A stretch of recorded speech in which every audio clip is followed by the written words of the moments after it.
as a human race, rely on relationships every day. Whether that's the relationships with the bus driver, our professors, our friends, our family, they're around us every day. I think we can agree that having strong, healthy friendships and relationships is all of our goals. According to the Journal of Etymology and Community Health, they found a study that said that people who have stronger and closer networks of friends live longer, happier lives than those without those. So how do we build healthier friendships? Well, according to Aristotle, the key to all wisdom is knowing yourself. Well, how do we learn more about ourselves? I propose that the best way we can learn about ourselves is through personality types.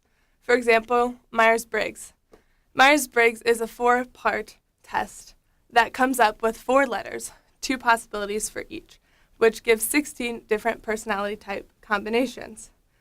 In my family, I'm known as sort of being obsessed with personality types. I took a class a few years ago in high school taught by Mr. Kevin Hicks, and since then I've just loved personality types. It's a great way to know more about ourselves and to learn more about others. Well, when my sister brought her boyfriend home for the first time, it didn't take very long for me to take him into the computer room and have him take a personality test. There's so many free online Myers-Briggs tests, so we just signed him right up and he took the test. I wanted to learn more about his personality and see how compatible he was with my sister. Now, there's no perfect personality test or no perfect personality compatibility match, but I was just curious to know more about him. So let's talk more about each letter of Myers-Briggs. The first letter we have is E versus I, extrovert versus introvert. Usually when we hear these terms, we think of how social a person is. Extrovert meaning they're outgoing and like to be around people, and introverts being quiet and by themselves, more shy. But actually, as defined by the Myers-Briggs test, this question asks, where do we get our energy from? We can look at this gauge as sort of how we're filled up. So an extrovert is filled with energy by being around people, whereas an introvert is drained by being around people and gets energy from being by themselves. So ask yourself, at the end of a long day of work or of classes, how are you filled back up with energy? Do you turn to other people, or would you prefer to be by yourself? The next letter we have is N versus S, intuition versus sensing. A sensor, an S, relies on their senses to take in information, whereas an N, intuition, relies on their imagination and what we like to call the sixth sense. When I was in this class in high school, we did a cool project to learn more about N versus S. So we were split into 2 groups, N's on a side and S's on a side, but we didn't know that that's how we were split. So I was with the N's, and we were given this, a simple bag of tea, and asked to describe it. Well, I saw a white bag of tea. It smelled like perhaps green tea. The label was green, so I figured it must be green tea. I knew it could be caffeinated or decaffeinated, and that's about all there was to it. The other people in my group saw those same things, but then continued and had so many ideas of this simple bag of tea. For them, they thought of their grandma, who loves to drink tea, and then they thought of the Boston Tea Party, and the American Revolution, and Hamilton. They just had crazy, endless possibilities for the things on ways to describe this bag of tea.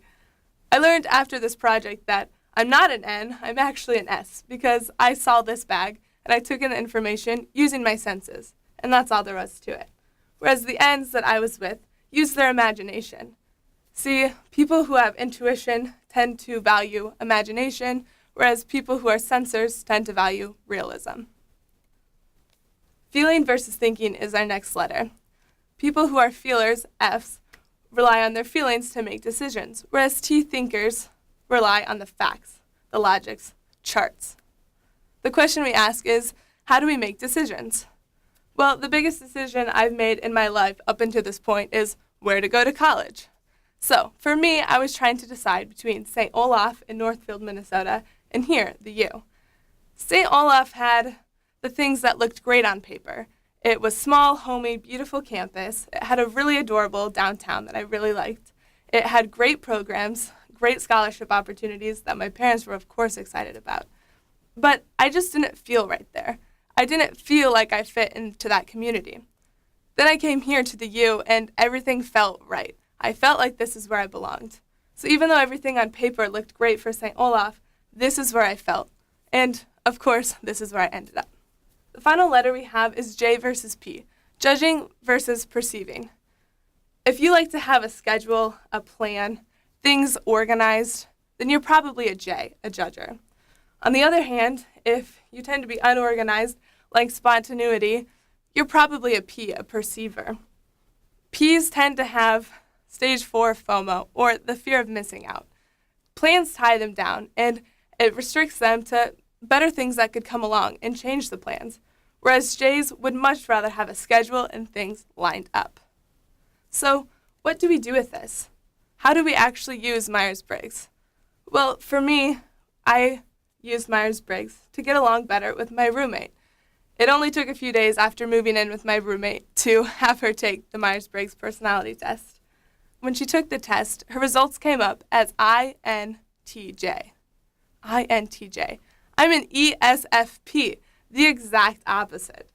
So as you could imagine, we did have many differences and some issues at the beginning. And when you live in a tiny dorm room, it's kind of hard to deal with things when you think about them completely differently. But since we were able to realize our differences and realize how our personalities contrast, we've been able to work through those issues. For example, when I say I'm going to go study, that means I'm going to pack up a few things and take off and just see where I end up. I don't know how long I'll be gone or where I'm exactly going, but I'm just going. Whereas Emily, my roommate, has a plan.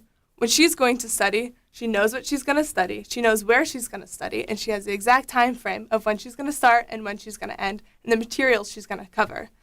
To me, that seems a little restrictive, and I'd rather just go and study and do whatever happens. But for her, she wanted to know where I was at, know what I was doing, and when I'd be back. So we were able to compromise. Now, when I go study, I give her an idea of where I'm going to go, and I text her when I'm on my way back. And for her, she's been able to realize that I don't like having a plan, and that's okay sometimes.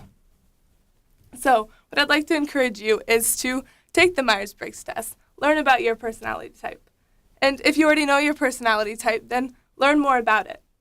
And then encourage the people around you to take it as well. See, I believe that the more we know about ourselves, the better that we can connect with the people around us. Thank you.